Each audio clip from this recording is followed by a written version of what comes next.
Hello, and welcome to the Broadcast Solutions Hybrid Innovation Days. We're almost at the end of the day and almost at the end of the event, so hang on in there. The best is coming last, and next we'll hear from Haivision, a manufacturer of video encoding and decoding equipment. Mr. Sebastian Maneman will be telling us about the Haivision media platform and how to use it in production workflows. So over to you, Sebastian. Thanks, Petteri. Hi again, everyone. I know it's late, but if you can hang in for 30 more minutes, I hope it will be useful for you. So the Haivision media platform. The media platform used to be I always forget about this animation. The media platform is intended to be a tool which is used by large enterprises in order to distribute any type of content throughout their facilities. That alone does not sound like a real broadcast product, but we will get into this later and how we can use it also for broadcast production workflows. Just to give you some background of what we do with the media platform is that we can help enterprises span this media platform over different campuses with different network topologies, different capabilities, and still be able to fully have the same quality of experience throughout their whole company when it comes to global all hands meetings, when it comes to training videos, when it comes to internal streams, internal events, that all being done in a very scalable and flexible way on any screen with a maximum of security. I don't know how many of you attended the session from 1.5 hours ago when I was talking a bit about SRT, but the media platform is a tool that fully utilizes the capabilities of SRT to give this experience and make this product available. Some of our enterprise customers, it's not an exclusive list. There are way more, but some of the really big companies that use our media platform are, for instance, Microsoft. I'm going to dive into one specific use case from Microsoft in a minute. You might all know these companies and what they do, and they all have the same struggle. They are very big enterprises, most of them internationally, that need to distribute meetings, content, training videos, whatsoever, over different campuses. Not all of them own a network, own a connectivity between their campuses, so they need to leverage SRT and the internet to do so. But still, all of them have one in common, and that is that their content is highly sensitive and needs to be secured in a efficient and good way, which also SRT can provide. So when it comes to Microsoft, we have been partners with Microsoft for quite some time, but what really was the kickoff for this and what really accelerated our partnership is what we did with them on their Microsoft Inspire event. So I don't know how many of you know what Inspire is. This used to be, it is not this year, and maybe next year we will have it again. It's a 5-day event in Las Vegas, where they do a lot of stuff. Basically, they promote and present all of their Microsoft product portfolio, all of their projects. This is a event which happens simultaneously in hotels in a big stadium in Las Vegas, and it year after year it gathers between 15 and 20,000 attendees overall. So as you can imagine, there is a lot of content produced over 5 days on such an event. And Microsoft was always struggling to distribute this content between the different locations of this event. So between hotels and the stadium, between hotels in the city, and whatever location else there was. And also they have been struggling with keeping up with the amount of content when it came to, cutting it a bit, making it available really quick, giving it highlights, giving it text in order to make it searchable. So Microsoft came back to us and said, hey, we have been working a bit together, and how would you help us doing this Inspire event? So we came up with media platform And we did a kind of big installation for Microsoft in Las Vegas, where we had a lot of media gateways, one big platform of Haivision media platform, one big installation, a lot of Makito encoders. And ultimately, we ended up recording 1,400 hours of sessions of content for Microsoft, with over 30 of them happening simultaneously. So over 30 recordings happening simultaneously on one platform. And we distributed it to many hotels, to a lot of screens. We even made it available on Azure to use it with Microsoft Stream. So that was a big success, and that shows you how strong Haivision Media Platform can be when used in the right way and when planned the right way. So what does Media Platform actually do? Basically, we have two categories of features in Media Platform. One feature set is specific for content owners, and one feature set specific for content viewers. All is happening in the same platform, but the features change when you change your credentials or your user rights. So I said earlier to Peteri, talking about Media Platform in just 20 minutes time frame is really challenging, because typically we talk about Media Platform in more something like 2 hours. So I had to boil down this presentation a lot and just to show you the highlights of Media Platform and how it can be translated into something that broadcasters can actually use for their production scenarios. So when it comes to content owners, it is most of the time all about managing your content the right way. Managing in the means of making it available in the Media Platform, recording content, tagging it right, distributing it to the right audience, giving it the right names, scheduling content in the right way, and create connections between different content units. Something like you are used to from your Amazon basket. People that bought a hairdryer also bought something else. So this is an idea that we also inherited in the Media Platform, where we can connect content over tags and everything to each other and make it easy browsable for audience. This is something that is all being done by the content owner or the producer of a content unit. Now, when it comes to viewers, we have different principles that apply. We have different prerequisites that need to be fulfilled for a viewer to find his content easy. So the most important thing is to make content accessible for viewers. We have something that we call the portal inside Haivision Media Platform, which enables users of the Media Platform to have their content aggregated in different, let's say, topics. So you can organize a portal like you can see here in one of those screenshots, sorted by different topics or by different use cases. And per viewer or per user group, you can define access to those topics in the portal. So basically, you can go ahead and define a portal for a specific user group or even for a specific user and share this portal with them. That leads to the situation that a user that logs into the Media Platform sees portal and sees the content that is most important for him.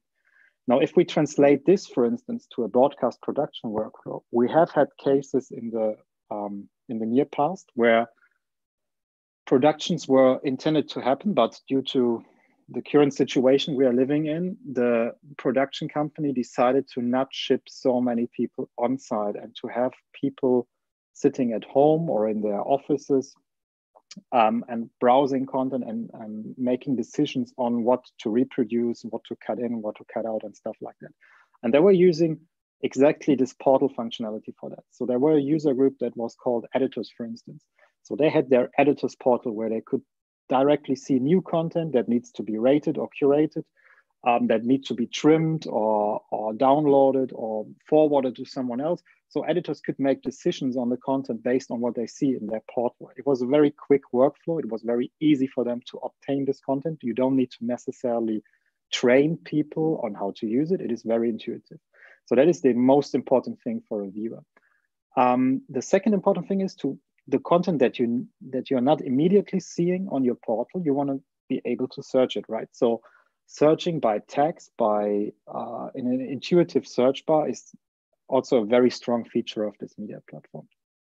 And then when it comes to, and that's something which is very interesting for broadcast production. When it comes to a production workflow, oftentimes you have the situation, you have the same piece of content being shot from different camera angles. So in the viewer experience, we implemented something that, so a multi-stream session viewer, which enables you to view up to 4 sources in parallel, iframe aligned. That means if you have multiple camera angles, you can prepare this, the cuts that you want to make on this and how the scene should be edited at the end. You can view and prepare this in the media platform by choosing the sessions, the quad split session, and activating and deactivating sources on the fly. So you can get kind of a idea of how you want to cut this multiple angle cameras afterwards in your editing suite. That is something that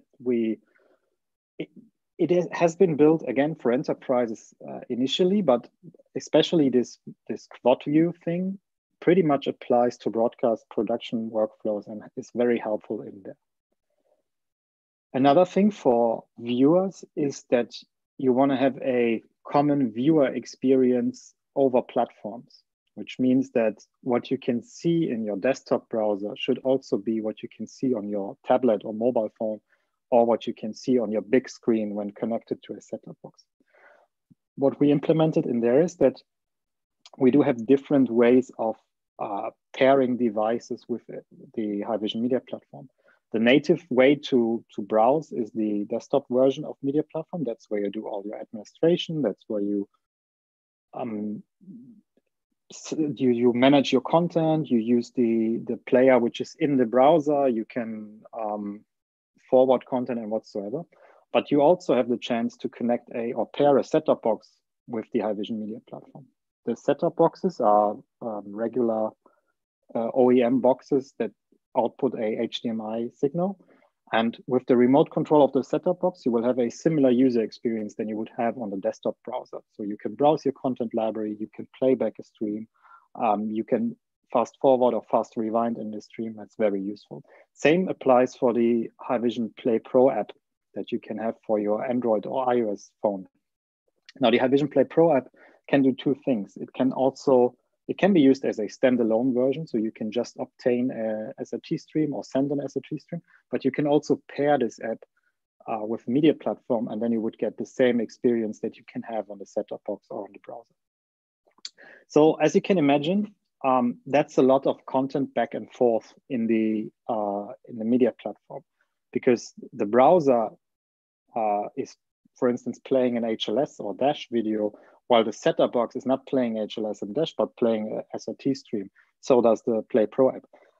All this content movement is being handled by a media gateway. So you can imagine that the media platform comes with basically 2 servers if you buy the appliance version, one of which is the media platform itself, and one of which is a media gateway that is being controlled by the media platform. And with this level of differentiation between content movement and actual content operations, it is very secure to use it, and it really scales perfectly, because whenever you need to shift more content, you don't need to scale the amount of servers for your media platform. You just scale the amount of gateways which are working underneath the media platform. Same applies if you have different campuses. You can just open up a new media gateway in another campus connected to the same Haivision Media Platform, and you're good to go. That's a very strong point, and also the common experience of viewing on different platforms, even on Apple TV. So we have an app in Apple TV that can also pair with Media Platform, give you the same experience as you would have on the regular set-top box. So this is a wide variety of options to obtain content in the Media Platform. So again, all of this most common in enterprises, not so common in broadcast production, but due to the new world we all live in, we have had a lot of successful use cases where we deployed a media platform and helped broadcasters to produce actual content. The first production that was doing so was way before Corona was in our minds. It was a very popular series called Game of Thrones. And the use case there was that a lot of Game of Thrones stuff has been shot in Europe, in Croatia, actually. And the producers were tired of traveling back and forth between Europe and the US just to judge on what and how to produce. So they decided to go for a media platform. And what happened was that the producers were sitting in LA in their famous houses and were watching what was happening on set at Game of Thrones and were making decisions based on what they saw through the cameras that were on set. And that all in a very, very low level of latency compared to the distance that the content has to travel. And as you can imagine, as it was Game of Thrones and everyone would like to spoil it and would like to know who dies or who dies not at the end, that it had to be very, very secure. And they were vetting the security of this streaming environment very, very carefully. But ultimately, they came to the conclusion that it is as secure as can be. So if we talk about this remote production workflow for broadcasters, what you can see here is an example of how it could look like. It is not necessarily that everything has to be used in that way, but this is what we did for CBS in that case. So on set, we had a few cameras that were directed on the set and that were actually filming what was happening on set. So not filming what was being shot as a scene, but what was happening on set. And then the prepared shots, that's what is called computer display down there, were funneled into the media platform as well. So whenever they had a shot that was okay from their point of view, they funneled this through an encoder in the media platform, and they created something called a session in there. And this session was then vetted by internal teams in review rooms and overseas in offices all around the globe, basically, or wherever the producers were located. And they all made decisions based on those sessions. So they could add hot marks, for instance. If you have a session, you can scroll to a certain position in your video and add a hot mark which says, this is not good enough, or change the camera perspective to this or whatever. And all of them were working like in a collaborative way on this single piece of content. And then once they quitted the session, that meant that the decision has been made. The people on set were reviewing the hot marks in the session and the cuts that have been made, and were applying to the actual set and to the actual content. So that way they could save a lot of time and a lot of travel costs, and still make kind of collaborative working possible, even though not being physically on site. Now, as you can see in here, the media platform in this case had been controlling different media gateways on different locations. And that is one point that is very, very useful, because you can pair your media platform with literally every SRT or media gateway which is around there.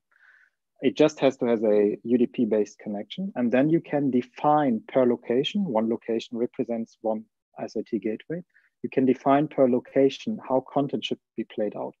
Meaning that maybe in this example here, the Chicago office is capable of publicating multicast. So you can define in this location, everything should be played out as a multicast, which gives you obviously less network traffic, which makes it a bit more quicker for the set-top box to tune in. Multicast is something which is easy to handle, basically. While in here, the German office, multicast is forbidden for whatever reason. Network capabilities are not that good, or quality of service is not guaranteed, or whatever. There are many reasons to not do multicast. So you can create a rule in this location saying that everything should be played out as SRT, which means that the gateway will play out every stream as SRT. And you can even create or place this gateway in the internet, not necessarily in the internal network of your location, and still play out everything as SRT. So you do not stress your internal network that much.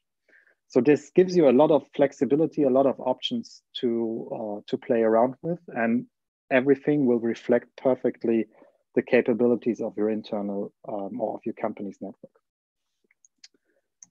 So to wrap things up, key capabilities of the Haivision Media Platform are basically you can create a end-to-end kind of Haivision workflow. So of course the platform integrates perfectly with our encoders and with our gateways, as I mentioned. And you can create a real end-to-end workflow over all of your facilities in your domain. You can do kind of a hybrid deployment of the media platform, meaning that you do not necessarily need to place everything in your internal network. You can deploy parts of it in the cloud or completely in the cloud. That's up to you and up to your topology. And it will work always the same way. As I said, with this model of locations, you can reflect the given network topologies for each and every location and react to them. Thanks to the usage of SRT and thanks to the backbone of this media platform, you can contribute content from all over the world using SRT into this platform. So meaning that you can imagine a use case where you have a production facility where you would backhaul different production scenarios from different continents, all in one platform, judge them, make decisions based on what you see, and play that back to your contributors. And as I said, for most of the production houses, this is the biggest necessity. Your content will always be end-to-end secured. So the moment it enters your encoder, it's going to get encrypted. And the moment it hits your browser or your set-top box or your mobile phone, it is going to get decrypted. There is nothing in between, and this is as secure as it can be. For instance, a customer that is completely unrelated to our industry, NASA, is using this to monitor and track their rocket launches on Cape Canaveral. So I think what is good enough for NASA in terms of security should be good enough for us in the broadcast domain as well. So that is the key capabilities of the media platform. Any questions from the audience?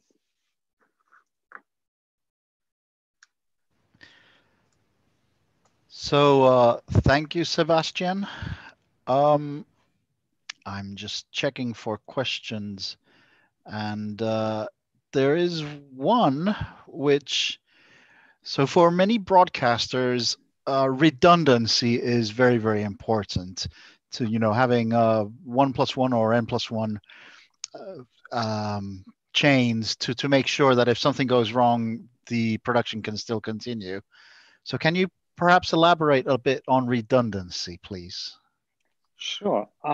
So there are actually two factors, or no, it will be three factors very soon in terms of redundancy. So the simplest thing is to, if I go back to this slide, you can see the media platform here.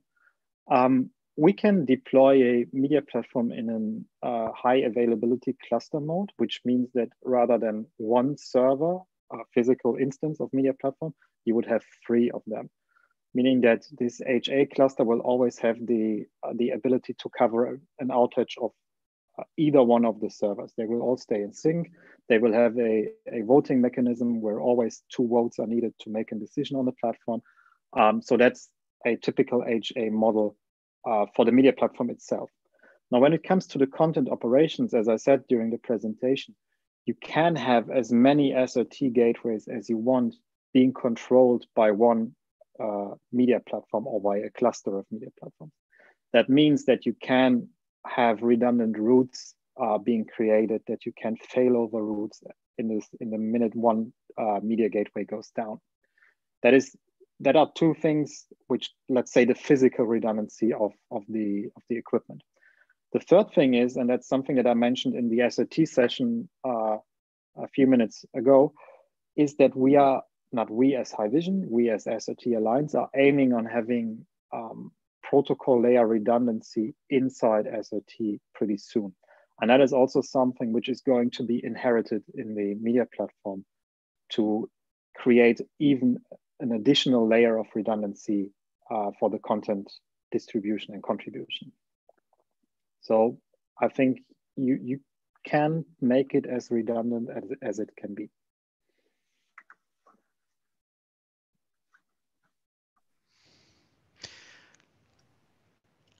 Okay, thank you very much, Sebastian, and thank you very much to the audience for sticking with us during the Broadcast Solutions Hybrid Innovation Days. And we'll Thanks. continue with the next subject. Cool. Thank you very Thanks a much. lot. Again, if you feel the need that you want to learn more about HMP or about Haivision as a company and what we do, please feel free to reach out to me and I'll be happy to answer.